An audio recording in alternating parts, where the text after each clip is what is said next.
Kishi qachon o'zining oilasini isloh qiladi? Qachoniki uyidagi jufti, ayoli ham eri bilan bir xil fikrda, bir xil tushunchalarda bo'ladigan bo'lsa.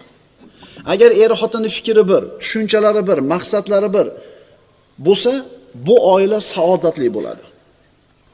Ayol o'zi farzandlarni ayollar tarbiyalaydi biz. Xohlaysizlarmi, xohlamaysizlarmi? Eriga rafiqa bo'lgan ayol. Rafiqa deganda nimani tushunamiz?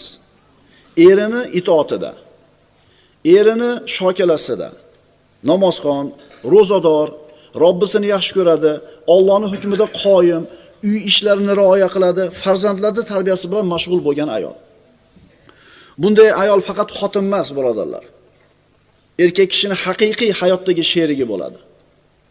Bu eri fikri hayoli bir vodiyda, xotininiki boshqa bir vodiyda bo'ladigan bo'lsa, bu xonadonda qanaqa turmush bo'lishigini bir tasavvur qilib ko'rsa bo'ladi. Ko'chada yurib, o'zini o'tdan cho'q qo'rib, tof kelgan narsasini bir kunda shunday sarflab qo'yib, nima qilay endi? Qilish kerak ekanda. Hamma qilyapti.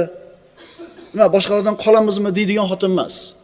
Erini holiga yetadigan ayol. Agar ayol kishi birodarlar yuksalsa iymonida, eri bilan dunyo qarashi, iymoni, fikri, idroki tenglashadigan bo'lsa, maqsadi bir bo'ladigan bo'lsa, bu oila albatta saodatli oila bo'ladi.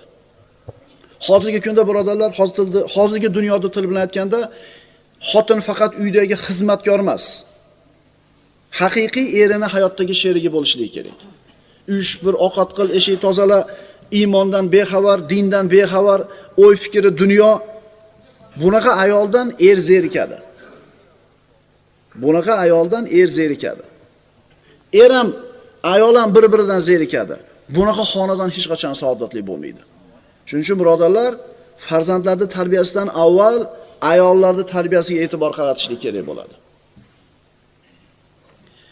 Er xotinni o'rtasida qachon isloh bo'ladi? Qachon ular o'rtasida intifoqchilik, bir-birini tushunishlik bo'ladi? Qachon? Shu 4 tomoni tekis, mikrovalnovkasi bo'lsa, hammom alohida bo'lsa, darvozaxonasi kafil bo'lsa, yana qanaqa? Shumi? Er xotinning o'rtasida qachon ulfatlik paydo bo'ladi? Qachon ular o'rtasida bir unus paydo bo'ladi? Allohni tanisa.